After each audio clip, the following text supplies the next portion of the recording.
Assalamu alaikum. My name is Hafsa. Today we will be teaching you the months of Islam.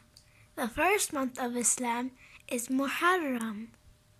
The second month of Islam is Safar, then Rabiul Awwal, then Rabiul Thani, then Jumadul Ula, then Jumadul Ukhra, then Rajab, then Sha'ban, then Ramadan, then Shawwal, then Dhul Qa'dah, and Dhul Hijjah.